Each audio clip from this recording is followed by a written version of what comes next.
Hola a tots i a totes, benvinguts a bord del Raig 280 aquí en el Virtual Regatta Offshore. Avui mirarem la Vende, on anem 853, de més d'un milió de participants. Ahir quan ho vaig mirar hi havia 1.200.000 participants. No, està molta gent, està jugant molt bé.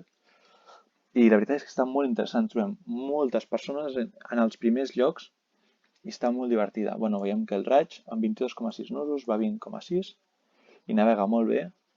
Va pintat, com esteu veient, del PRB. I bé, aquí veiem una mica com ha estat la baixada. Fins ara el resum dels 39 dies anteriors. Hem passat per Cap Lewin, per Cap de Bona Esperança. I ara estem ja enfocant Cabo de Hornos. Bueno, com veiem, trobem el grup dels favorits per guanyar, tant com serien aquí, el Topen, el Jurmam. Més endarrere trobem el McAll, també. Gent molt bona, que ha estat molt de temps en el top d'aquest joc, en el top 100, en el top 5, en el top 1 inclús. Però més a baix trobem aquest barco, el Ghostbuster TPN, un dels altres clars favorits a guanyar, que bé està seguint la mateixa ruta que nosaltres i això ens dona una mica més d'ànims, no? I darrere trobem a l'Adagi, el vaixell del nostre clan. També està fent una molt bona regata, una molt bona vende. I bé, us ensenyaré una mica aquí les 24 hores que ens esperen i us donaré algun truc també perquè milloreu. Bueno, com veiem, a les següents 2 horetes, 3, 4 horetes, tindrem uns 21, uns 22 nusos sostinguts, més o menys com ara.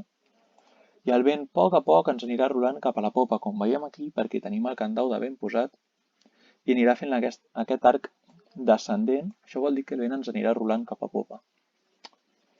Veieu, amb 12 hores aquí tindrem 23 nosets, igual que ara, més o menys, posarà mig noset.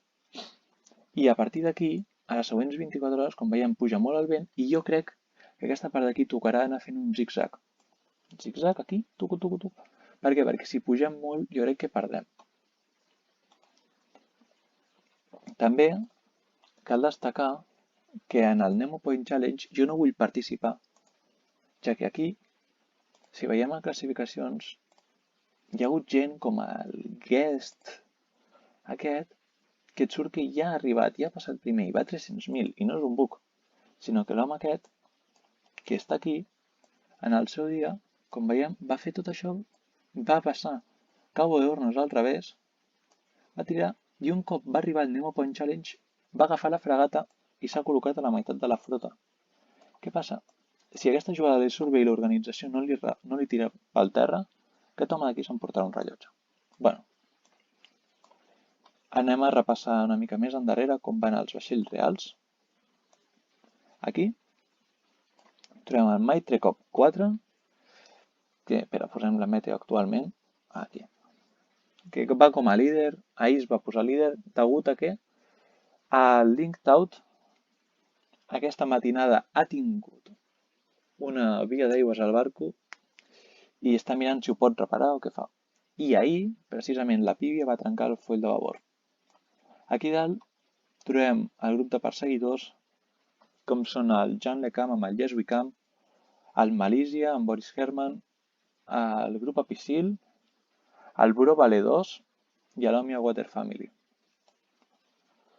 Més amunt trobem el Maxif i el Prismian Group de l'italià Giancarlo Pedote, que van també amb molt bon ritme.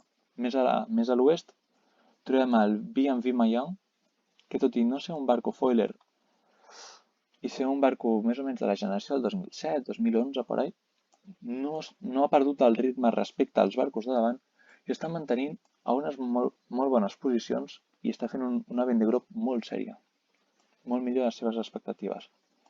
Més a popa seva trobem el Banc Popular X i el Port-Brest Western Hotels and Resorts del francès Roman Atanasio, que bé, aquest ha anunciat que ha tingut desperfectes la major i que l'haurà de reparar i que actualment només pot anar arrissat degut a aquests problemes tècnics. Més a popa trobem l'Occitana en Provence, que és el barco que ha fet una millor remuntada, una baixada espectacular i un tros d'Índic brutal, ja que ha passat d'anar a principis de l'Atlàntic últim de la flota, al 33è, està actualment a meitat de flota. És un vaixell d'última generació, però ha aconseguit fer una remuntada que era impensable. Més a l'oest trobem a la Fabric de Land Rover, que navega molt bé actualment. Després trobem a la Mincan, seguit pel Times for Oceans. Els dos són barcos foilers i aquests dos els persegueixen els vells IMOCAs, One Planet, One Ocean, del català Dídac Costa, i Medàlia, de l'anglesa Pip Her.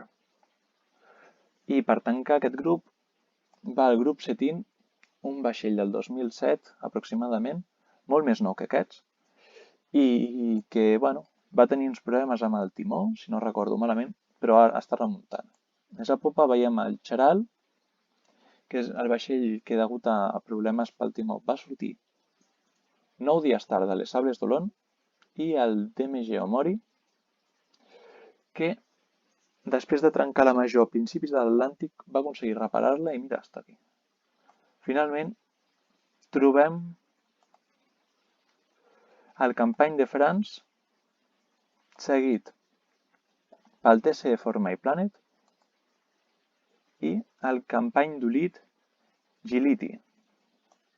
Finalment tancaríem la Vendée Globe amb l'Stark del finlandès Ari Husela i per últim el Merci de Sébastien d'Estremaux. Bé, això és tot per avui. Espero que us hagi agradat aquest primer vídeo del canal i doneu-nos un like i una subscripció. Vinga, ens veieu. Ciao, ciao.